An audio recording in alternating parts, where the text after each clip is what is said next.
You like photography, right? It's fun, it's simple. But then the hard part. How do those people on social media get those beautiful shots with beautiful colors and contrasts while your image looks like a grainy mess? Editing is the answer. It's how you go from this to this. Is editing scary at first? Yes, but it's also worth it. It's simpler the more you learn. So how do you actually learn? Should I use presets? Yes and no. Don't buy presets on the internet when you can do it all by yourself.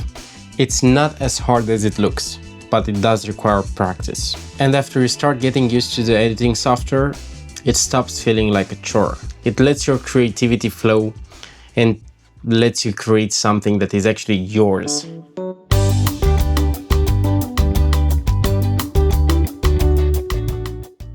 Presets should be something that you make yourself to make your workflow faster. For example, a couple of repeat actions that you do for every shot you edit, like denoising, color profile, etc.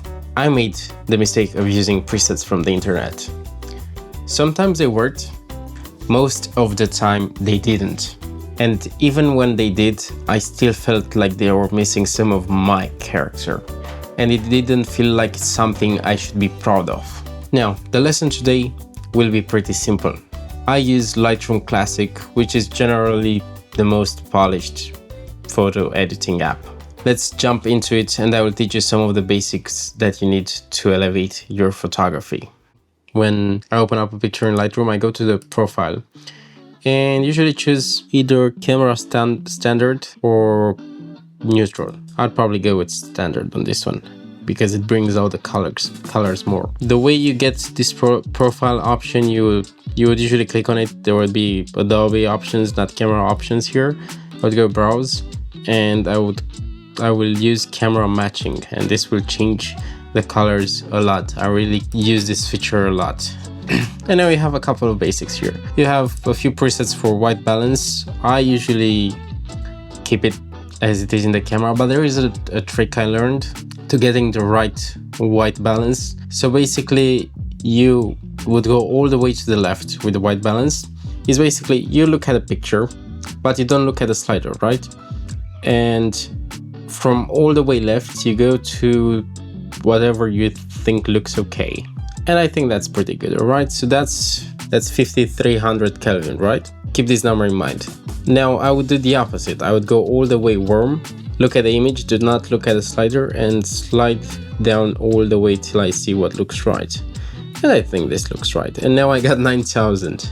Okay, so the average between those two, I would do the average between those two, and it would be around 7000. And in my opinion, that's the perfect white balance, right?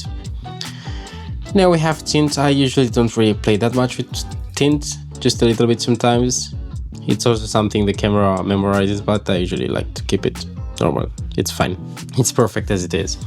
Now here we have the most important sliders.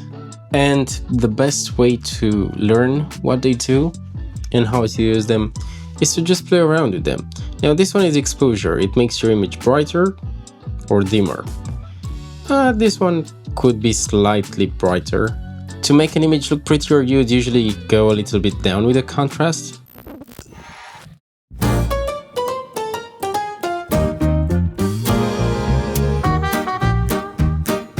Because the darks will be darker and it will create more depth.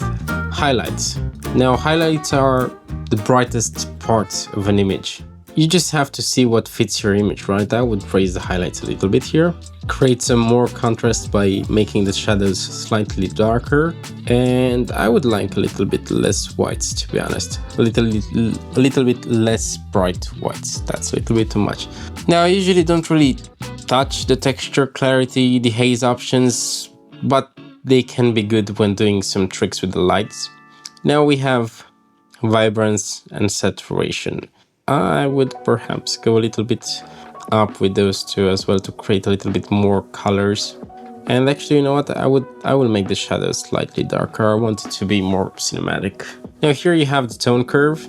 Basically, the tone curve is the same as exposure, but not quite. Here you have the histogram right here. This is where most, and this is basically the histogram is here and here.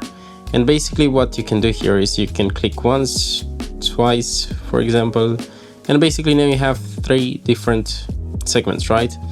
The lows are the shadows, these are the midtones, and these are the highlights. If you ever play with the tone curve, you always have to be you have to make very small changes. Usually people make a little less, they raise the shadows a little bit, they go a little bit further down with the midtones, and then a little bit up with the highlights, and it just changes light so slightly, but sometimes it matters. It really depends on the image. Now, color mixer is this tool to click on a color, and then you can basically change the tone of the color of that specific color. For example, look how red we can make the Mustang. But I mean, we could make it a little bit more red. Yeah, that works. It's just a tiny bit more. You can make it, you can change the hue, the saturation, and more. One of the most popular features in Lightroom that make people actually want to use Lightroom is the denoise feature. And it's basically just AI, but it works very well, because it makes all of that grain that we mentioned earlier mostly go away. It depends on how high ISO you are shooting at, because if you shoot at 300,000 at midnight, it will not fix all of the grain, or it will make it very soft. It will make the image very soft. And for some reason, it took a lot longer than it usually did. I think it's a new Lightroom update. But yeah, let's see if we can notice any changes. I mean, the picture is already blurry, so it's hard to see. Let's see. Okay. Denoise off, denoise on. And usually I like to keep it around here at 50, because if you go more, it makes the image softer, but it does make the grain go away. But not all of the pictures need to be perfect. They just need to make you feel an emotion, right? And you would usually also go through this lens correction and keep them on, because if you keep them off, if you keep these boxes unchecked, your image will look basically like this. You can see the edges of the lens, but it depends on the lens, the focal length, and whatever. I have a pretty cheap lens, right? The 24-105 f4 to f7. One also very important thing is the transform option, right? The crop option. I would usually maybe do this, center the wheels between those 2 lines as much as I can to make it a little bit more symmetric, and maybe I would change the angle a little bit, just a little bit, so the image looks straight, because it's not a perfect picture, but it's a nice car, nice colors, and I like it. Now, there is a lot more we can do to this image, but this is just the basics. It's just me trying to tell you that all you have to do to learn is to play with those sliders and find out what they do by yourself. That's the important part. So go and have fun, alright? That's it. I need to charge my laptop. Long story short, the best way to learn photo editing is simple. Have fun. Play with those sliders. Move them around. See what they do and find what you like. There is no better way to do it. There is another thing that will elevate your photography even further. I will talk about it in a future video. It's called masking, and trust me, it gets addicting the more you learn how to use it. And now, before we end, a fun fact about me. I'm on a journey from learning photography and videography to becoming a Formula 1 photographer. And I want to document everything, including events, including what I learned, and I want to share it with you. If you found some value in this video, maybe consider subscribing. And if you want to see more of my work, feel free to check out my website, robertsoare.com. Thank you. Bye bye.